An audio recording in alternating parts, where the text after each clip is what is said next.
Dun dun dun dun.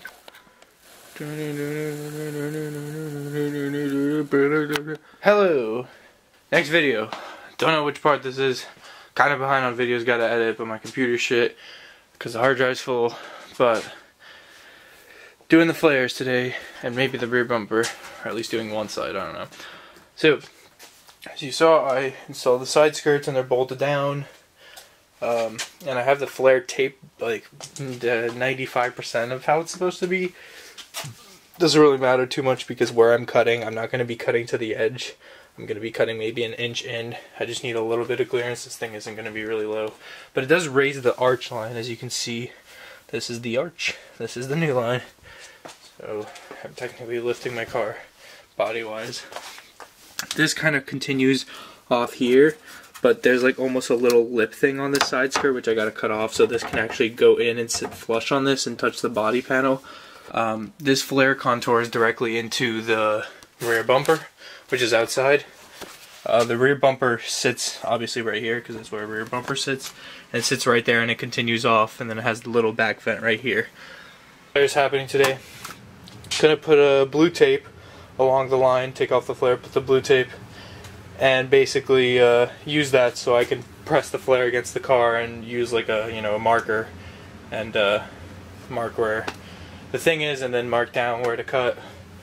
And then I'm going to be using kind of like a, what is it called, a seam sealer to seal it because I don't have a welder, but I do want to seal it away from the elements from the cabin. Although there is a, that is where the rear, I don't know, rear quarter interior panel is.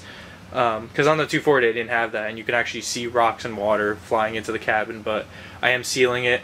I'm going to be able to bending in the inside metal up to the lip and basically just running the filler or the sealant, whatever, on the lip and having it seal. And then for the flare, I'm not riveting it on because I am molding it.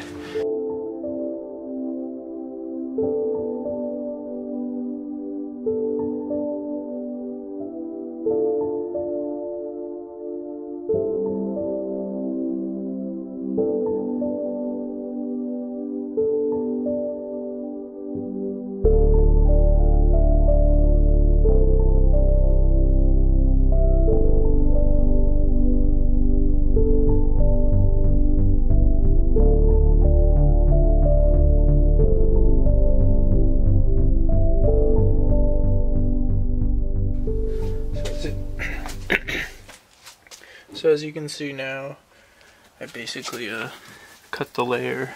I don't know how much it was recording because camera turned off again, but there's two layers, and I cut the first layer higher and the second layer an inch lower, cut little slots and bent everything up, as you can see. So now I'm gonna be using like this seam sealer to basically just go in there and just fill it up and make it waterproof. And in there too, I still have to take a hammer and bend this a little bit more in because it's hard to reach because of the wheel. But yeah, there's so much more room now, as you can see. As you can see, I put the seam sealer on. It's technically like a Home Depot like construction brand, but it bonds to metal and it's like waterproof and stuff.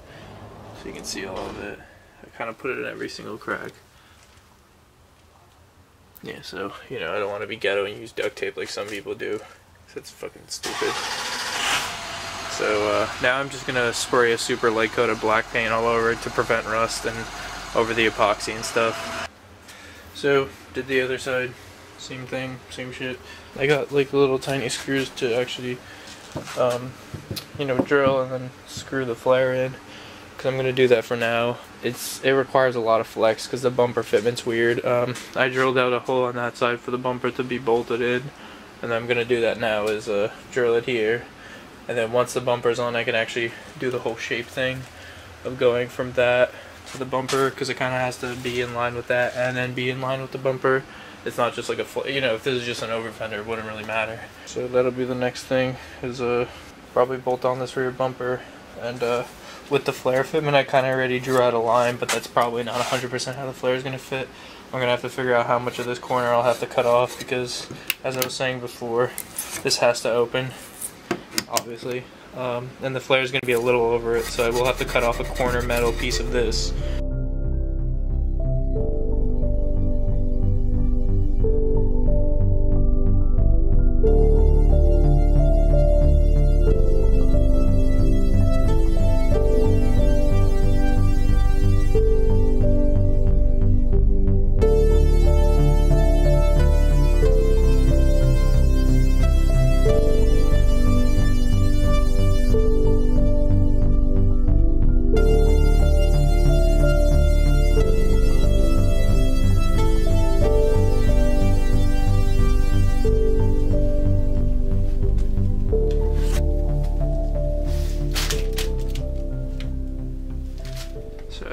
see, I did the left side. I'm gonna do the right side tomorrow morning because it requires cutting the gas cap, and I don't want to make too much noise because it's already like 10:30 p.m. Been at it for like 10 hours, but I put one screw here, one there, and one there. There's still a gap here, but it's just for now. I'm gonna keep the screws in while I mold them, and then take them out and fill the holes. But I got the bumper to flare fitting pretty decent, and I got the skirt to flare fitment pretty decent as well, with the help of a little zip tie that sits right there, and a zip tie that sits on the edge of the other flare. But yeah, it's starting to come together.